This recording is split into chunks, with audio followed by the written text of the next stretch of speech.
Hi YouTube, welcome back to day 294 3. Um, Today I'm going to continue a topic that Curtis and I had originally about good villains in anime, but I'm going to talk about a little bit more of two in particular of who I think are great villains. Now, when I say great villains, I mean the ones who are completely unredeemable in like as we currently know them, because one of them technically still is a part of a show. He's thought to be dead. The makes a good villain to me is someone who's completely unredeemable, hell bent on destroying something, not building it back up, just getting rid of it.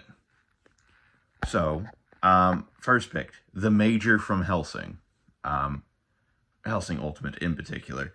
So that makes a great villain purely because he didn't really care about the pre how pre organization. That's it's really difficult to talk about these guys because, as everyone kind of knows, those guys are not great.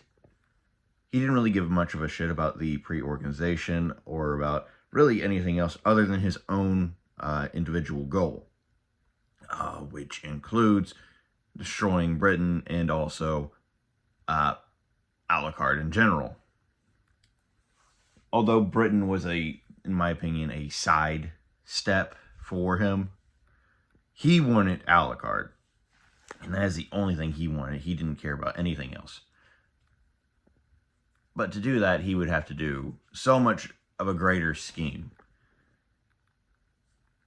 And, well, I mean, his plan worked. Alucard was taken off the board, disappeared. This is spoiler warning. So I'm going to keep it as vague as possible because some people still haven't seen Hellsing.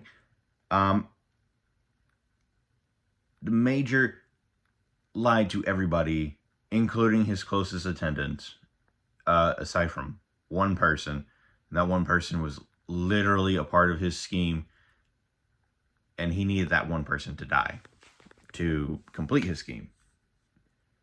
So Major lied to everybody, all his men and everything else, that it wasn't a get back. It was literally a get back to Alucard, not the UK or for their prior organization. It was purely for him and his goals.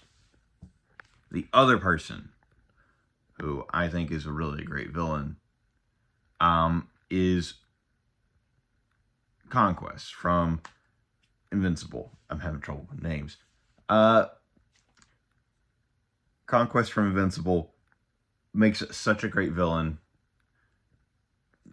Less because of like his background and things, because of what he's done and what he's willing to do for his organization.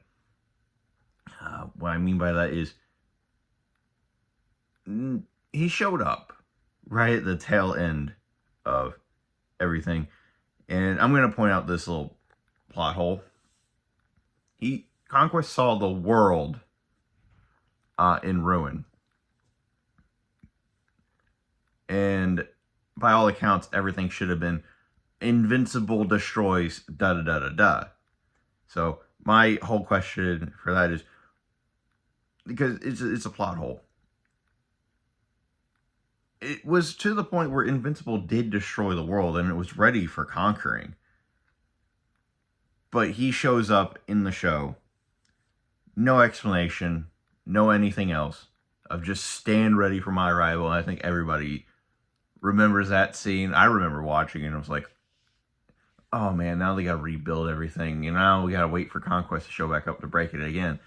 And I was like, oh, okay, well, we get a rebuilding arc and then we get Conquest. No rebuilding arc. Conquest. It was like, oh, he came here. That was quick. That was very fun. And what preceded was probably one of the better fights in that show as of date. Um, yeah, but he saw the planet destroyed, and I'm sure there was more than one person talking about how how Invincible destroyed it. But no, I don't think he listened to any of that. He was just told, go there for a fight and break shit. Which is funny to me that he didn't seem to think, oh, wait, Invincible did it. Oh, okay, good. And he finds Mark, and he's just like, no questions asked. Just beats his ass. Which, I mean, he's a good villain, but he's, I guess, a good second villain. Like a good right hand. If you need something done, the right hand is always who you go for. He's a perfect right hand. He didn't care if Mark had done his job or not. He was told, without orders, to not do it. He just did it. And that was perfect. Because he didn't care about anything. He just wanted to beat somebody up that day. But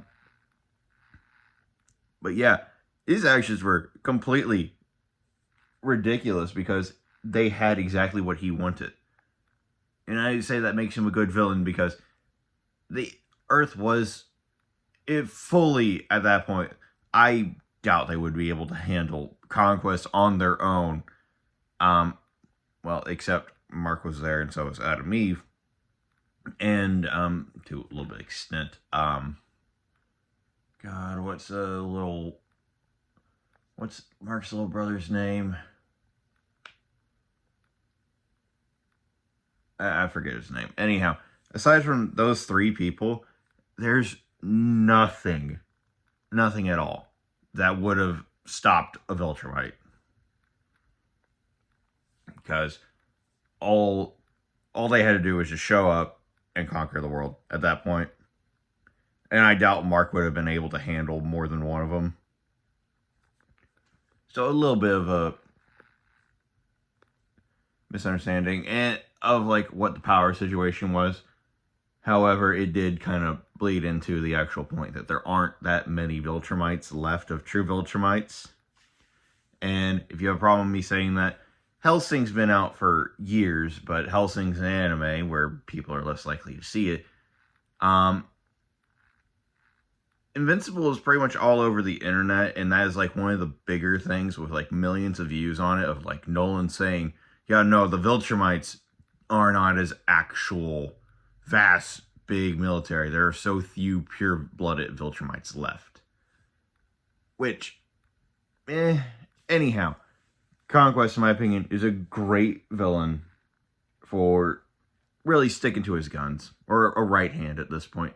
The Major was a great villain. He didn't care about anybody, even the people who helped him, or anything like that. He just wanted Alucard. And he was willing to do anything, including the very end. See, he got it before everything was set in stone. Anyhow, your fun fact for the day is that in Invincible, in Image Comics in particular, there is a book that, as long as it's written out like a story, you can change reality and it will affect heroes, villains, hell, even the higher powers sometime, apparently. And to my knowledge, it's not really something that anybody can avoid. So as long as you have that book, you can control reality. You can make yourself a millionaire so long as it's in the form of a story. And that's the big thing about that book. You have to write it as a story. And then you can make anything happen. You want a hero or a villain going? Done. You want something in, like, just I've always been? Done. Anyhow. Talk to you all on the next one. Bye.